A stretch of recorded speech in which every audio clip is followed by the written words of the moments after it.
Hey guys, welcome back to Fun with Sam, part 2 of family outing. இறுதியா வந்து Thiruvananthapuram railway ஸ்டேஷன்ல reach ஆயிருந்தோம். தென் அதன் பிறகு அப்படியே திருவனந்தபுரம் வீட்டுக்கு போய் நம்ம எல்லாம் ரெடி ஆயிட்டோம். ஒரு 10 மணி அளவில் ரெடி ஆயிட்டு நம்ம குலதெய்வம் கோயிலுக்கு சென்று விட்டோம். அங்க போய் ஒரு அருமையான ஒரு சாமி தரிசனம் எல்லாம் பண்ணி விட்டு அப்படியே நம்ம அங்கிருந்து ஒரு 1:30 அளவில் கிளம்பி விட்டோம். மறுபடியும் அங்க இருக்க சொந்தக்காரங்க வீட்டுக்கு போய் ஜூஸ் எல்லாம் போட்டு நானும் என் மாப்பிளையும் செஸ் போட்டு குடிச்சு விட்டு 2:30 அளவில் கிளம்பிட்டோம். எங்க கிளம்பிட்டோங்கிறத வந்து வீடியோல நீங்க பார்த்து தெரிஞ்சுக்கோங்க.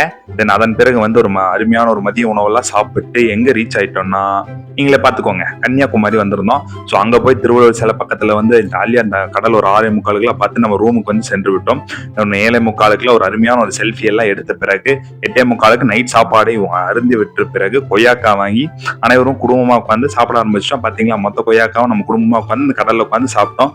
அதன் பிறகு ஒரு 9:45 வந்து மறுபடியும் வந்து ஒரு டான்ஸ் எல்லாம் ஆடி விட்டு உங்களுக்கு ஒரு வணக்கத்தை வச்சு கடலை விட்டு போறக்கே நமக்கு மனசே இல்லை, ரொம்ப வருத்தமா இருந்துச்சு. ஸோ போய் தான் நான் சொல்லி ரூமுக்கு வந்து ஒரு 12:30 அளவில் வந்து எல்லாரும் குடும்பமா பேசணும். 12:45 ஆச்சு, 1:45 ஆச்சு, 3 மணி மட்டும் பேசிக்கிட்டே இருந்தோம். ஜாலியா இருந்துச்சு. நைட் அனைவரும் வந்து ஜாலியா பேசிட்டு இருந்தோம். ஸோ இதோட இந்த வீடியோ முடிச்சுக்கிறேன். பார்ட் 3 வந்து கூடிய சீக்கிரம் வரும். இந்த வீடியோ பிடிச்சிருந்தா மட்டும் சப்ஸ்கிரைப் பண்ணி லைக் பண்ணி கமெண்ட் பண்ணுங்க. அப்பதான் எனக்கு ஒரு மோட்டிவேட்டா இருக்கும். நன்றி.